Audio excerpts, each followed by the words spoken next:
I was hired December 1993. 1995, 2001, 2003, 2005, 2006, 2008, almost 15 years, 2010, 2010, 12 years, 2015, 2015. And I started working with SNAP-Ed this year in March. I wanted to be involved with SNAP-Ed primarily because I saw the impact that it made on the lives of people in my own community. And I saw how, previous MSU Extension staff worked in my community and made a difference in people's lives just through everyday changes that they could make. I like seeing people get information that they can then translate and use in their lives, and cooking and eating are an important part of my life. I think they're very important to other people's lives, and it's an important part of being healthy. And all of the work I've done in SNAP-Ed as it's transitioned from family nutrition program through the food stamp nutrition education program to what we now call SNAP-Ed has been about helping people use information to make their lives healthier and happier. I saw how it really helped and benefited our communities. I was born and raised in Pontiac, Michigan, and a lot of things that I participated in as a child, like we would have the summer lunch program at our school. I grew up and got to this position, and I realized, oh, that was SNAP. And so I knew I wanted to be able to give back to my community that way as well. I am a very community-oriented person. It's very important for me to live and work in the communities that I participate in. So being able to work with SNAP-Ed and being in my community and making a difference has always been a dream. I absolutely love when I'm at the grocery store and a little one will say, "Mom, that's Miss Heather. She taught us about germs." And they'll say, "Look, I still do thumb twist and finger wiggles with the soap." I think that's great. And then also perhaps like a senior who would be taking the elevator to come to our program. And now they are taking the stairs back by the end of the program, and it's 3 flights back to their apartment in the senior housing. And I just think that there's great changes that they make on their own.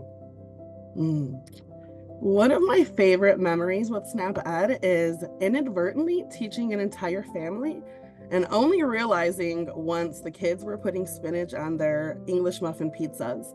And then after a few more questions, I realized that I actually taught their mother in a prior group and their sister as well in a prior group. So the entire family at one point I had met. And so it was nice to see it all kind of come full circle. And that happened like maybe year 3 or 4. So I've brought that with me through the rest of my time here.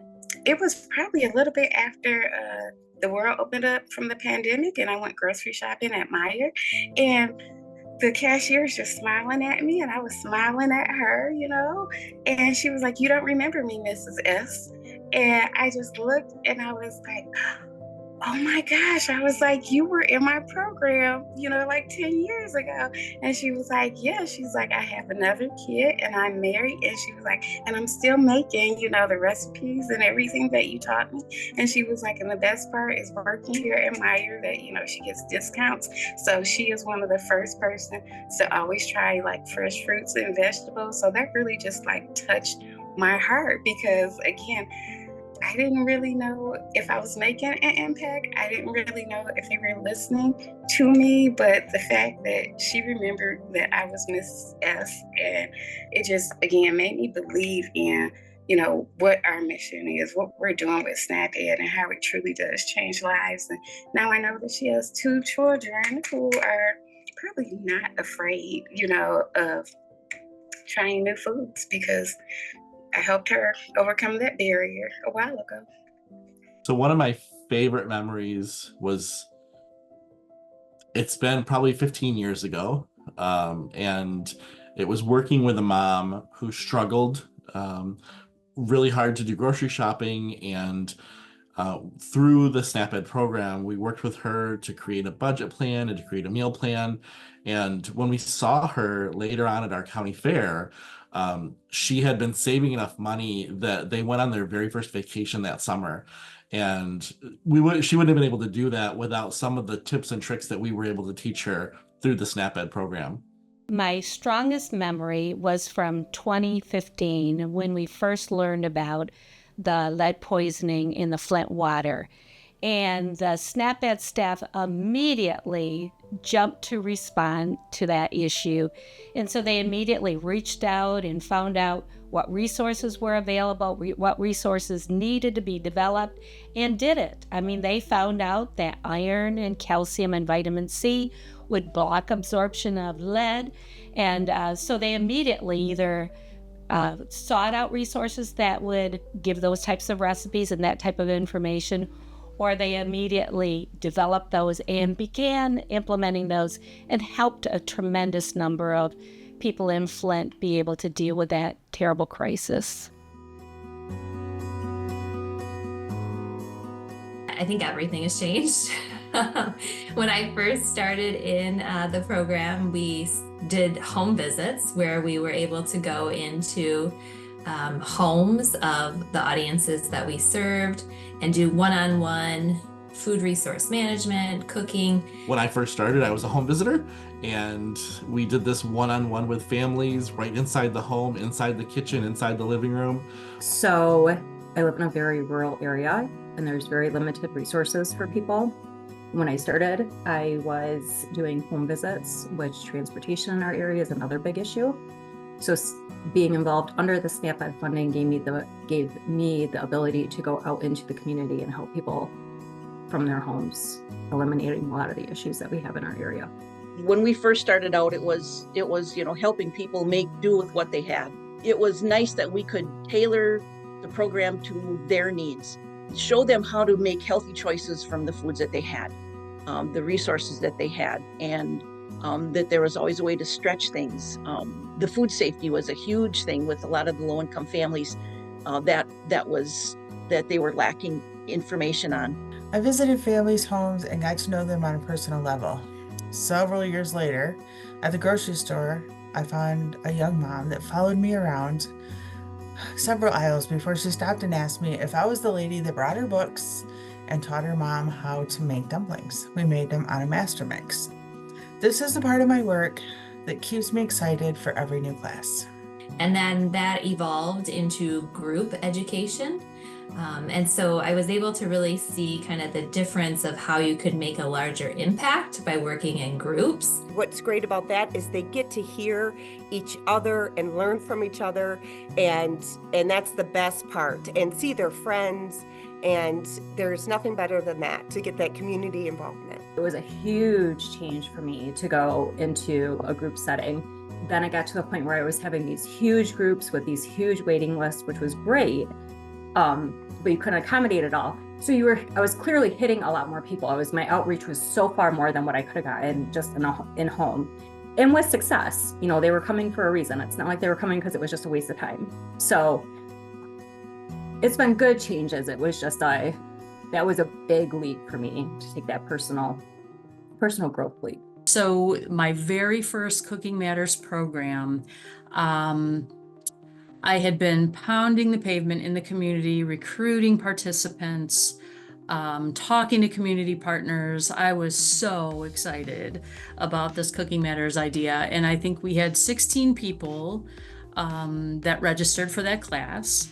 And I had the huge fortune of getting 2 chefs from Firekeepers Casino that drove all the way to our office all 6 weeks and partnered with us on those programs. They were phenomenal. The chefs came in completely in chef attire, and they were so wonderful with the participants. And these folks enjoyed the class, but I think having those culinary professionals come and answer their questions and spend time showing them how to use a knife safely, they felt so special. having that added, layer of attention and expertise, that was one of my favorite programs. Which then transitioned into PSE, public health approaches, which then improved that impact even more. So I've been able to really see how we influenced one person at an individual level, and then how we were able to really grow that to make a larger impact with the SNAP-Ed program. You know what I love the most? I love PSE work. I love the policy system environmental change work. And at first I thought, oh, this is going to be difficult. And to tell the truth, we've been doing it all along. We just haven't been reporting on it. And so finally to be able to report on that work is nice. And I think that it just rounds everything out, and it's important. It's important work. I would say since I have been in this role, my favorite program that has happened would probably definitely just be the mini grants. Like, it's been really cool to see how they've all individually used the grants, the money, to help their partners either implement an edible garden or improve their wellness room. I had a staff member help one of her sites get some weights and a seated bike, and they implemented a edible garden indoors. And I actually went to the site to visit. It was cool to see the site, how excited they were to be partnering with MSU, and just the positive comments and feedback I got from the staff and the participants there about the staff member who was there providing the programming, and just how happy they were that they got the PSE mini grant and they were able to implement, these changes that the participants wanted. The way I spend time in my community now is very, very different. Initially, when we're just recruiting for classes back in those days, that was a different level of community interaction. Now, the way I perceive our SNAP education through Michigan State University Extension is a true community involved position. I spend so much more time in community, walking alongside of partners beyond the direct education. And honestly, I find that so much more rewarding. It's more complicated. There's no right or wrong. There's no black and white. And every day looks different. But I think it's just more rewarding for me, certainly, because I'm learning more about the communities. I'm learning more about the organizations and the participants. I feel like it's just a deeper relationship. It's a deeper impact. And so now if you look at the impact reports, it's a much more balanced spread of both direct education, helping individuals know how to make the healthy choice, but also policy systems and environmental change, distance learning, and social media has just blossomed and developed so that it really is a whole menu of helping people eat better and live better and have more physical activity.